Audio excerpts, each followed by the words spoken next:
Olá, boa noite. Sejam todos muito bem-vindos.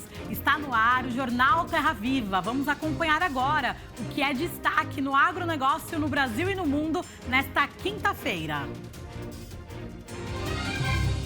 China reabre mercado para exportação de carne bovina do Brasil. Indonésia aprova cota de importação de 100 mil toneladas de carne brasileira.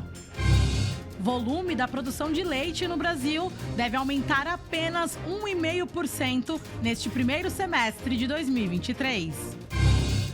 Congresso Nacional das Mulheres do Agronegócio vai debater como dobrar o agro de tamanho com sustentabilidade.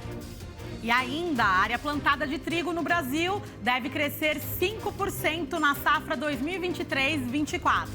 Essas e outras notícias a partir de agora no Jornal Terra Viva. A China liberou a retomada das importações de carne bovina do Brasil, suspensas desde 22 de fevereiro, após detecção de um caso atípico de vaca louca no Pará. A derrubada do embargo representa a possibilidade de mais acordos comerciais entre os dois países. A retirada da suspensão foi anunciada em Pequim pelo ministro da Agricultura, Carlos Fávaro, que cumpre agenda na capital chinesa. Pelas redes sociais, Fávaro gratificou o setor pecuário pela conquista e ressaltou a importância da medida para a relação do Brasil com o nosso parceiro comercial. Agradecer os pecuaristas brasileiros que compreendem a necessidade de ter um sistema ativo que informe, dá transparência, isso dá credibilidade e oportunidades. Tenho certeza que esse é um passo para que o Brasil avance cada vez mais com credenciamento de plantas e oportunidades para a pecuária brasileira. Ainda nesta quinta-feira, após reunião da comitiva brasileira com o ministro da Administração Geral da Aduana Chinesa, Yu Jinhua, o Ministério da Agricultura brasileiro confirmou que 4 novas plantas frigoríficas estão habilitadas para exportar carne bovina para a China. 2 localizadas em Rondônia, uma no Espírito Santo e outra no Pará. A pasta anunciou também que um frigorífico de frango no Rio Grande do Sul e um abatedouro bovino no Mato Grosso, que estavam impedidos de vender para o gigante asiático, estão autorizados a retomar as exportações. Em nota oficial, a ABIEC, Associação Brasileira das Indústrias Exportadoras de Carnes, avalia que os embarques deverão ser normalizados nos próximos dias e que o episódio reforça a segurança sanitária da carne bovina brasileira. A agenda de compromissos oficiais de Carlos Fávaro em Pequim deve se estender até o início da próxima semana, o que gera expectativas no agronegócio com a possibilidade de acordos comerciais entre os países. Olha que essa viagem do presidente da República, do ministro da Agricultura à China, pode melhorar a situação, criando condições de uma coisa mais permanente. Então eu torço muito para que haja um acordo comercial consolidado, definitivo, firme, que garanta ao Brasil um mercado permanente e futuro da China nos produtos. E a Confederação da Agricultura e Pecuária do Brasil, a CNA, comemora a reabertura do mercado chinês para a carne bovina brasileira. A notícia da reabertura do embarque de carnes brasileiras para o mercado chinês veio num momento muito bom, importante. A gente vive um momento de arroba baixa e insumo alto e a nossa atividade precisa de um alívio. O pecuarista é o que mais sofre quando acontece esse tipo de situação. E a gente quer aqui parabenizar o MAPA pela seriedade e transparência que conduz esse protocolo, esse acordo com a China. Mas assim como o MAPA faz o autoembargo automático, ao mínimo caso de suspeita, a gente gostaria que ele tivesse a reflexão junto ao governo chinês de fazer a reabertura automática também. Assim que for comprovado nos laboratórios oficiais do mundo inteiro que é uma doença atípica e que não envolve risco nenhum para o país chinês, para o brasileiro, para a população de modo geral, nem para os animais, que seja feita a reabertura e seja autorizado o embarque de carne para a China automaticamente. Não é rever o acordo, muito longe disso, é simplesmente fazer uma nova interpretação desse acordo. Não tem risco nenhum e o risco da vaca louca atípica é zero para a saúde humana, então a gente pode sim prever essa reabertura automática. É o que a gente pede, é o que o pecuarista almeja. O que a gente não pode é ficar na incerteza de quando o mercado é reaberto. Uma vez que ele pode ficar 20 dias ou 4 meses, aí essa incerteza gera muito prejuízo e aí o pecuarista não consegue se programar e a atividade vai ficando cada vez mais insustentável. Então, dessa forma, mostra a seriedade do mapa e a gente pede que seja revisto essa reabertura para ter celeridade. O mercado chinês, importantíssimo para nós, assim como outros que vêm entrando, né? Mês a mês o Brasil conquista novos mercados para carne, mostrando a seriedade com que o produto brasileiro é feito, muito através dos seus pecuaristas que estão de parabéns. Ainda falando de carne bovina, outra boa notícia. O governo da Indonésia ampliou a cota de importação do produto brasileiro em 500% para esse ano. A cota subiu de 20 mil para 100 mil toneladas. Segundo informações do Ministério da Agricultura, o governo da Indonésia ampliou a cota de importação de carne bovina do Brasil de 20 mil para 100 mil toneladas em 2020. A medida vale até 31 de dezembro e abrange 20 frigoríficos habilitados para embarcar produtos com certificação halal, que seguem as exigências islâmicas. Neste ano, a Indonésia habilitou 11 novos frigoríficos brasileiros, o que aumentou as empresas ampliarem as vendas ao país. Quando a Indonésia abriu para carne bovina brasileira, lá em 2019, os frigoríficos exportaram 3.500 toneladas, ao total de $1,1 bilhões. No ano passado, as exportações chegaram a 20.400 toneladas, mais de 110 milhões de reais. O volume de produção de deve estar a 1,5% neste primeiro semestre de 2023. Com a aprovação de reformas importantes previstas pelo novo governo, principalmente a reforma tributária, a indústria de lácteos pode ser beneficiada, mas o produtor de leite deve ficar em alerta. É uma questão de que você vai ter claramente a indústria sendo beneficiada. Então, quando você olha o setor de lácteos pelo lado da indústria, pode ter uma melhora, tá, das condições tributárias. Agora, quando você pensa pelo lado do produtor de lácteos, pode ser que seja um pouco mais, aumente um pouco a carga. Então, a gente vai ter que ver, eu acho que nesse ponto, eu acho que decisivo ao longo desse ano vai ser essa discussão da reforma tributária. O volume da produção de leite no Brasil deve aumentar apenas 1,5% neste primeiro semestre de 2023. Base produtiva menor e condições climáticas são alguns dos fatores que contribuem para este cenário. A produção vem no cenário de 2022 muito ruim. A produção caiu 5% ano passado. A rentabilidade do produtor está maior, mas a gente tem uma base produtiva menor. Então, em função principalmente dessa base produtiva menor, a gente teve problemas no sul do país, com laninha, né, pelo 4º ano consecutivo. E a gente acredita aí que no primeiro semestre a gente recupera aí 2,5%, ou seja, um recuo de produção. No mercado internacional, são esperados preços um pouco mais baixos por conta da oferta, que ainda está em recuperação em algumas regiões, e a demanda está mais fraca. A gente está passando por um processo de desaceleração econômica na Europa, nos Estados Unidos. Até a China está começando a reacelerar, então a demanda como um todo é mais fraca.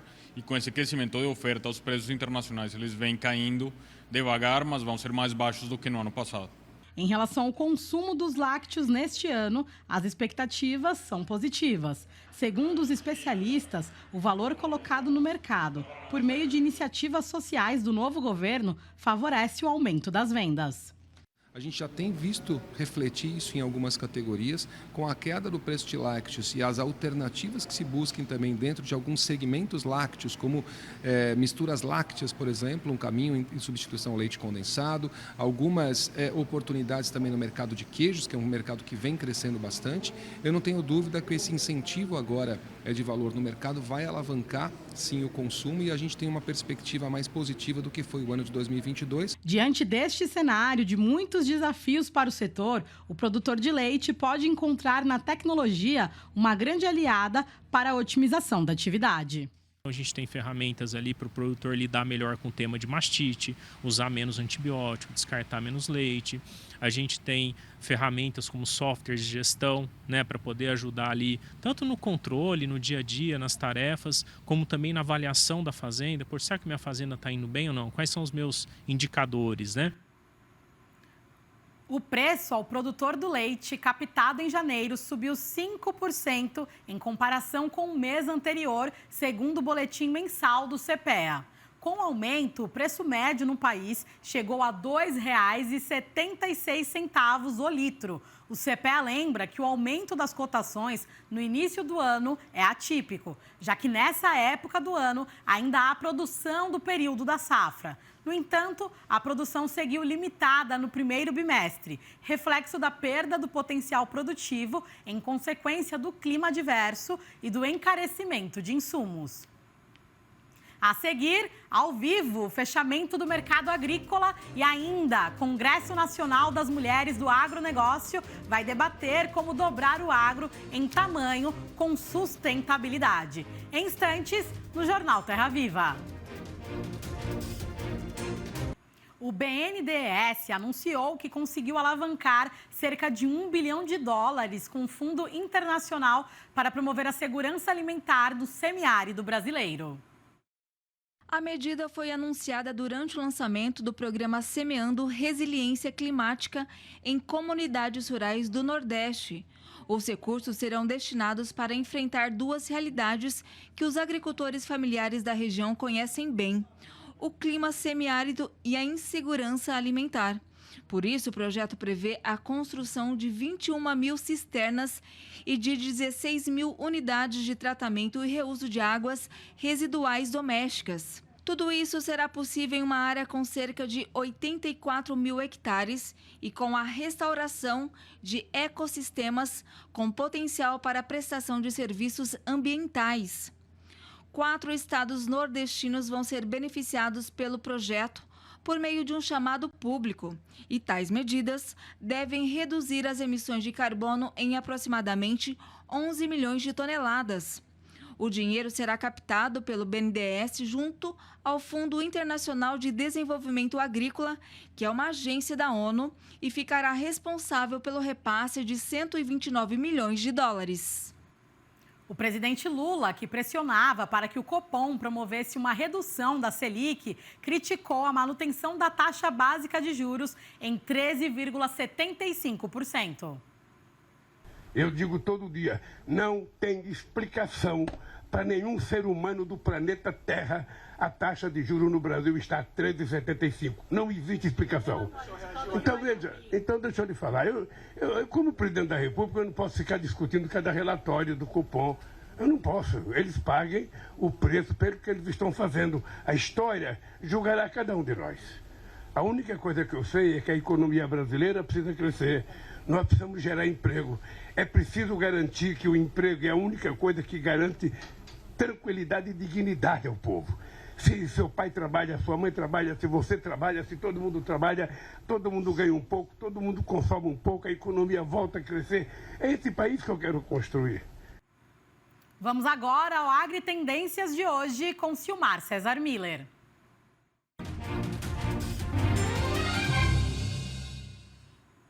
Oi, Silmar, boa noite para você. Silmar, como que fecharam os mercados hoje? Qual a análise que você traz para a gente?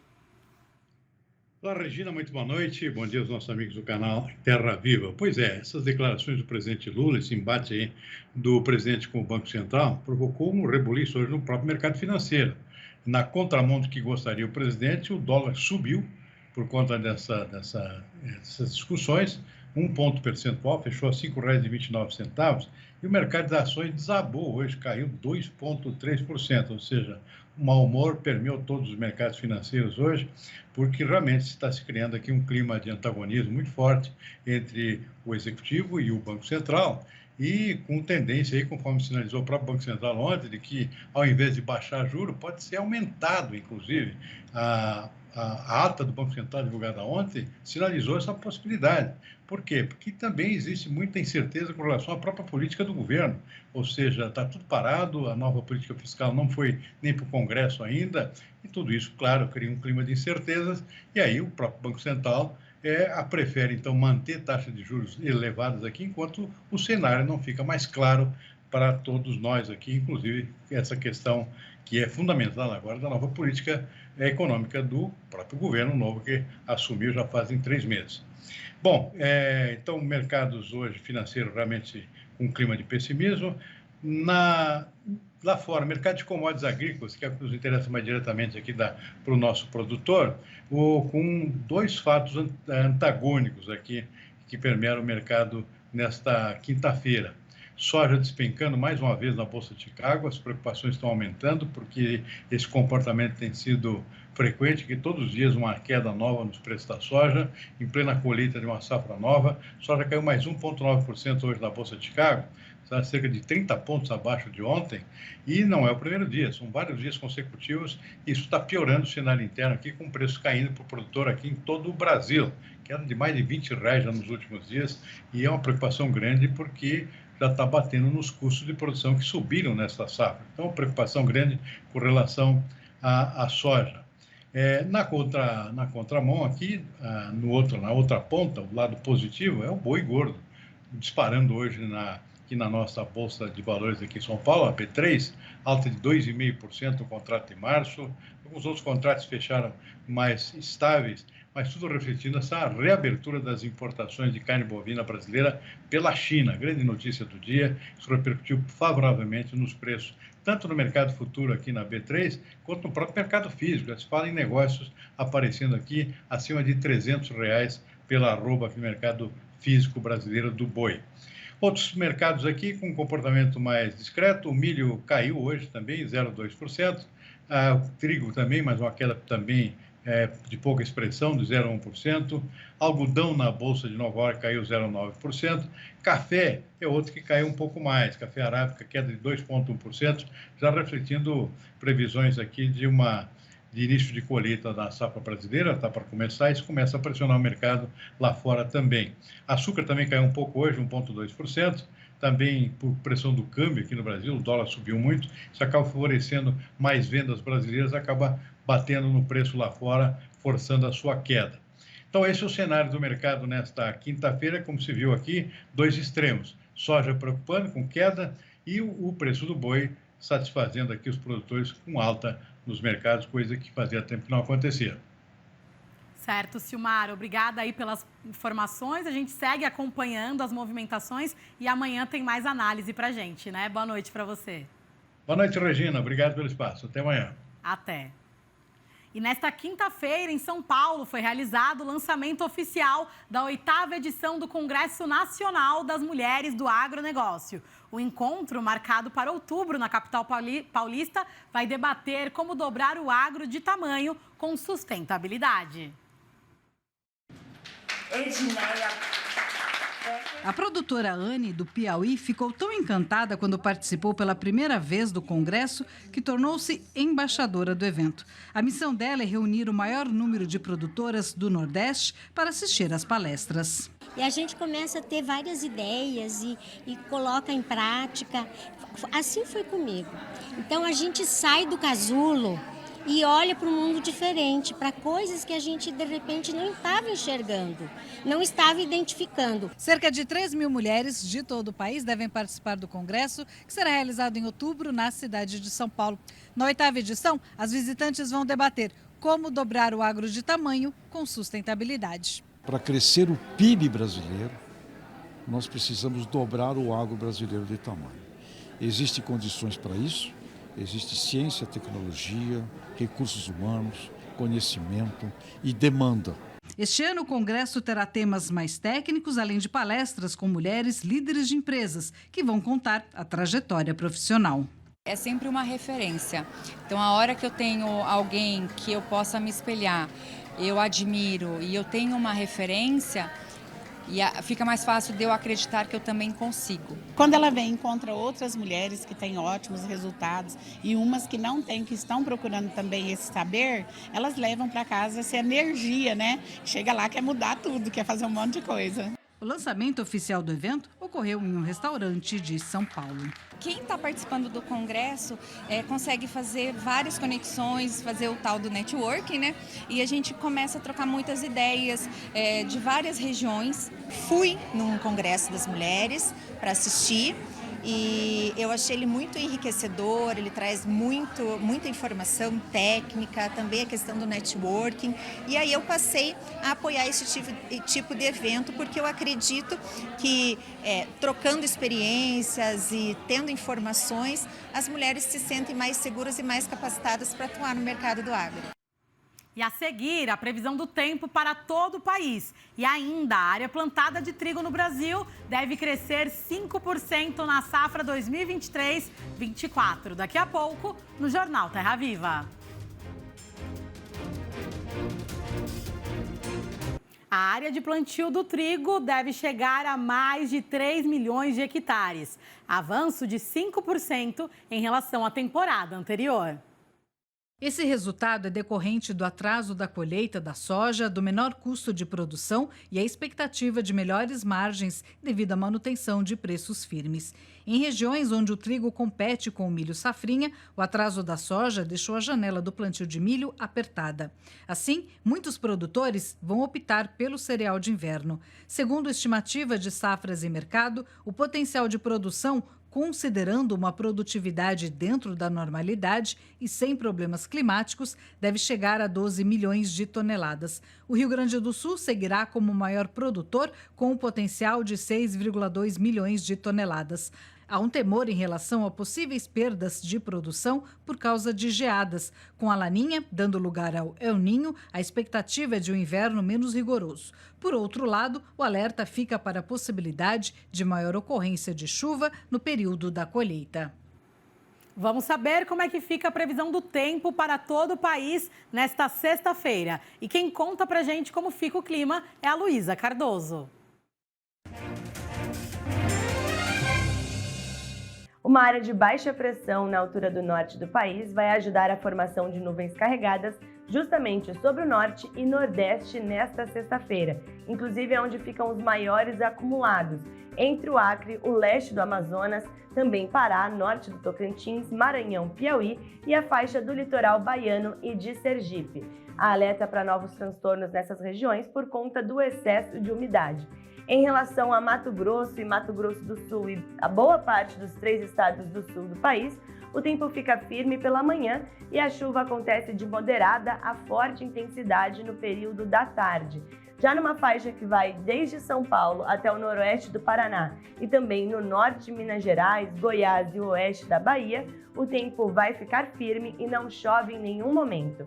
Em relação às temperaturas, a máxima atinge 29 graus em Salvador, 32 na capital paulista e 29 também em Porto Alegre. Falando nos acumulados de chuva nesta semana, os maiores ficam ainda na metade norte do país, principalmente na região do Matopiba, 60 milímetros são esperados e essa umidade deve beneficiar os grãos, principalmente também entre o Tocantins e o sul do Maranhão. A condição de tempo firme no sudeste e sul do país, tempo firme intercalado com chuva muito isolada, de 5 a 10 milímetros, vai favorecer também o avanço na colheita dos grãos, no plantio do milho segunda safra e também a colheita do arroz, principalmente no Rio Grande do Sul.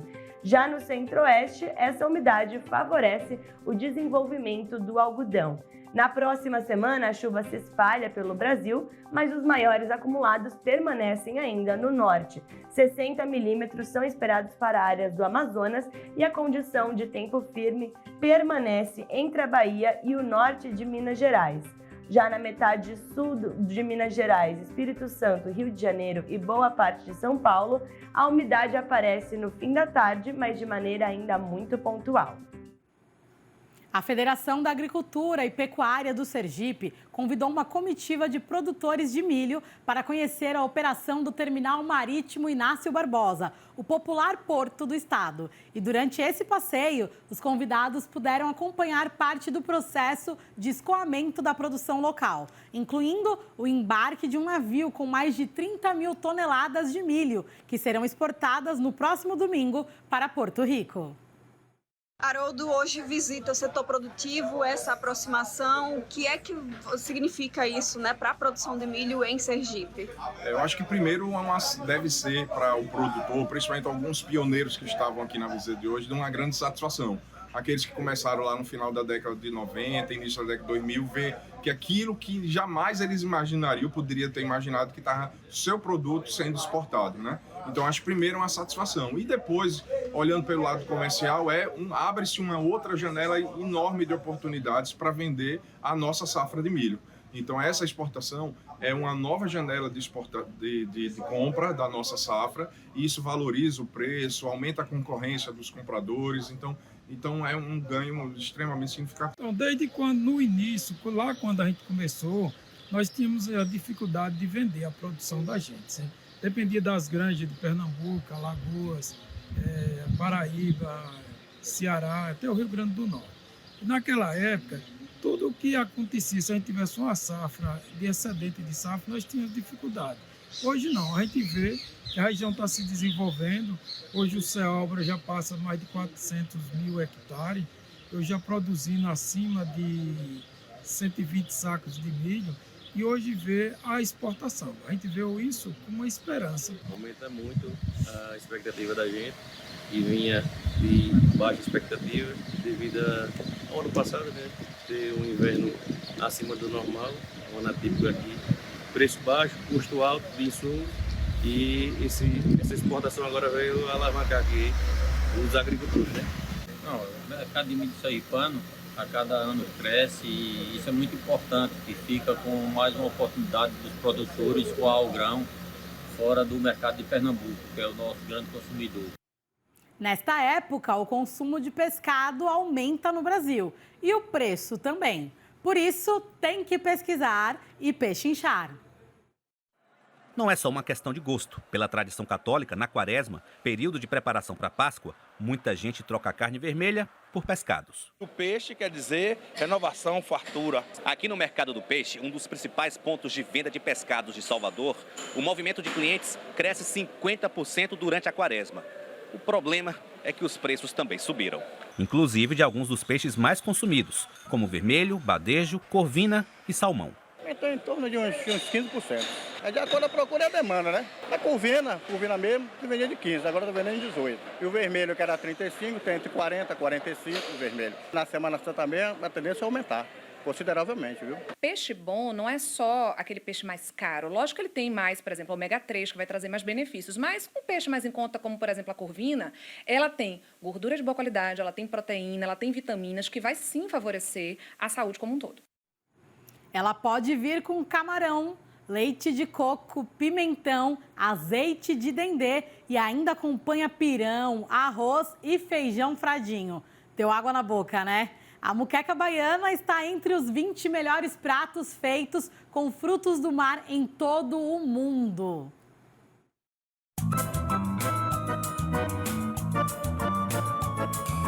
Como não se render a uma muqueca? Sabor, aroma e cores de uma culinária com a cara da Bahia. Não vim à Bahia se não comer uma muqueca. Tem muqueca baiana para todo gosto, peixe, camarão e outros frutos do mar. Geralmente acompanhada de pirão, arroz, feijão fradinho e farofa de dendê. A muqueca é um legado gastronômico deixado por africanos, portugueses e indígenas. Uma mistura de influências que resultou em uma das receitas mais marcantes da culinária brasileira. Não por acaso, a fama ultrapassou as fronteiras do país e nesse ano, a muqueca feita na Bahia foi classificada entre os 20 melhores pratos de frutos do mar no mundo. A lista é feita por um site internacional especializado em gastronomia. A muqueca baiana ficou em 18º lugar. Cebola, leite de coco, dendê e coentro. São ingredientes que não podem faltar numa muqueca. Prato que marca a cultura de um povo e movimenta a economia em Salvador. Esse restaurante é de uma família que vive de vender muqueca há mais de 40 anos. tem bastante turista, mas te digo, nosso principal cliente é o próprio morador aqui. Não sei qual foi ou qual será seu jantar hoje, mas não vou ficar com inveja, né? Olha o que eu tenho aqui para dar conta. Então, uma licencinha, porque é minha hora de ser feliz.